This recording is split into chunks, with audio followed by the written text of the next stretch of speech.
Skyscrapers are the rave in architecture these days, with new buildings rising up each day.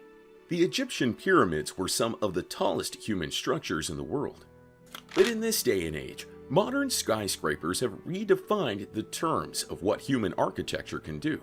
Seeing a skyscraper for the first time is a unique experience as you gaze up, unable to see its peak.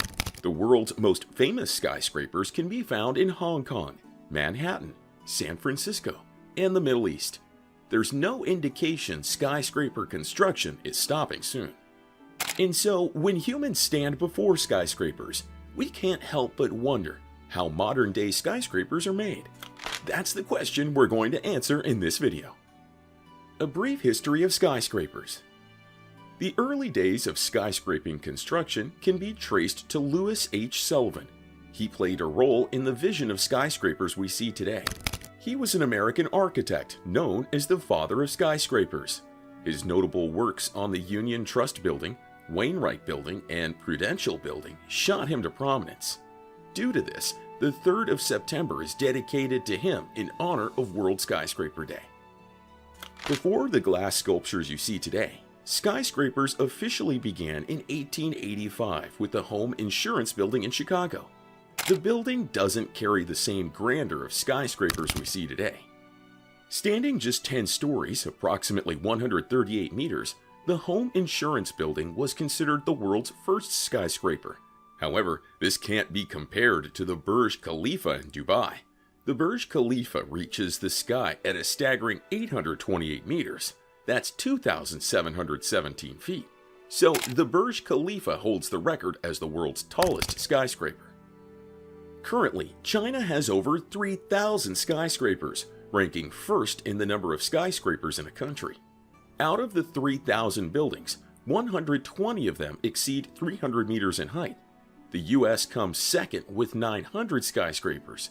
Less impressive, just 31 of those buildings are above 300 meters. Still, this doesn't explain how they are made because looking at how tall these buildings can get, why haven't they collapsed? How do they stand so tall? Before a skyscraper is built, several things are taken into consideration. From the design of the skyscraper, its foundation, and steel skeleton to the floor installation, meticulous planning goes into it. The construction process. Planning and design. The skyscraper design and planning is the first step to be considered before the building materials are obtained. This design is the vision of what will be built, but here is where vital work is done. In designing a skyscraper, architects and structural engineers must balance form, function, and engineering delicately. Above all, the building must be structurally sound. The skyscraper's shape determines how it interacts with the elements. Have you ever wondered why many skyscrapers have twisted shapes or tapered profiles? Well, they feature aerodynamic designs. Aerodynamic designs allow wind to flow smoothly around the building. This reduces the stress on the structure and stabilizes the skyscraper during high winds. That's why the Shanghai Tower in China has a twisted shape. Its twisted shape allows it to redirect the incoming winds around it safely. Meanwhile, the Lot World Tower in Seoul has a cone shape with curved sides that allow wind to brush past it. You should know that design and planning can take several years. Therefore, architects, engineers, city planners, and investors closely monitor it. This initial planning alone can amount to millions of dollars. The foundation. The next step is the foundation. Any building should have a good foundation, and skyscrapers' foundations must be top-notch, or they'd collapse. The earliest skyscrapers were built on concrete foundations. As the skyscrapers became taller, concrete foundations could no longer support the structures. This prompted architects to find new materials to support taller skyscrapers. This came in the form of steel, leading them to using all steel beams in the foundations. Steel was lightweight and supported the weight of the skyscraper. With better materials, the foundations of skyscrapers could now support their increasing weights. The engineers use steel and concrete piles, which are driven into the earth. The steel and concrete can reach as far as 100 feet down. Follow me closely. You see, skyscrapers are like trees.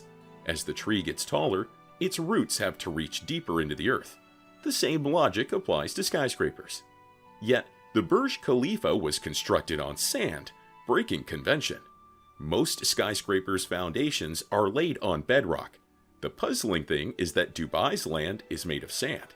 This ought to have made building the Burj Khalifa impossible. With ingenious engineering, they accomplished this. They built its foundation using over 330,000 cubic meters of concrete. This amount of concrete is more than enough to fill 132 Olympic-sized swimming pools. The steel skeleton.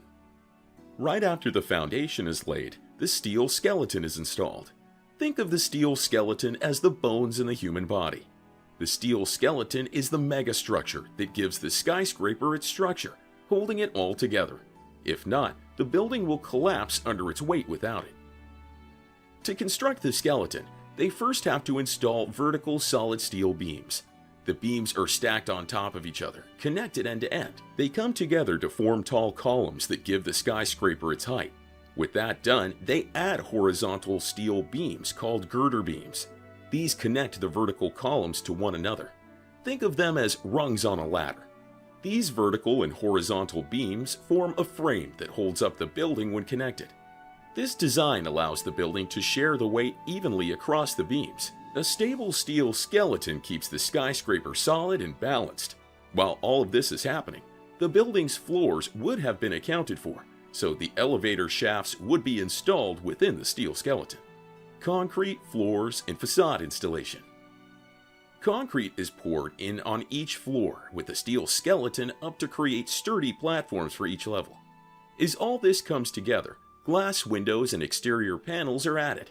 In no time, the iconic look of a modern skyscraper is achieved. The roof and spire. The last thing to be constructed is the roof. This is the crowning moment of the structure. Some skyscrapers use flat roofs. They are unassuming and usually seen in residential areas. On the other hand, we have the spire. The most iconic skyscrapers use spires. A spire can add some height to the skyscraper and potentially break records with other skyscrapers. For an idea of what we are talking about, take a look at the Burj Khalifa, Merdeka 118, One World Trade Center, and Lakta Center. They have some of the most iconic spires. How do skyscrapers resist the elements? Although we've touched on how skyscrapers resist the elements, there's more to that. Here's where things get really interesting. Skyscrapers sway and resist earthquakes regularly. Have you ever heard of earthquake wheels? Well, they exist. In earthquake-prone areas like Japan, the skyscrapers are equipped with giant wheels or pendulums. These pendulums act like shock absorbers for the whole building. This is a great addition to the skyscraper as its swaying motion counteracts the earthquake's waves. The cost and time of building skyscrapers. With all that said so far, how much does all this cost? Skyscrapers are no small investment for anyone embarking on it. The skyscraper's height and design complexity can make it quite expensive to construct. Currently, building a modern skyscraper can cost $500 million for 300-meter skyscrapers. But for super tall skyscrapers, over $1 billion will be spent. For instance, the Burj Khalifa cost about $1.5 billion to construct. To build a complete skyscraper, 2 to 5 years is needed. Meanwhile, a super tall skyscraper needs up to 7 years to be completed. The future of skyscrapers. The future of skyscrapers is bright. From what we see, skyscrapers have not reached their limits yet. Currently, engineers and architects are already developing designs for skyscrapers that could reach up to 1 mile high. If successful, that skyscraper would be 4 times the height of the Empire State Building. This could be a reality as soon as 2050. Who knows, skyscrapers may one day scrape the sky. More futuristic designs are looking to make skyscrapers generate their energy. This can be achieved by incorporating gardens, solar panels, and wind turbines in them.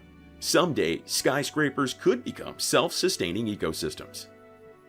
Human architecture has come a long way. We've always been fascinated with building tall structures. This can be seen all over human history.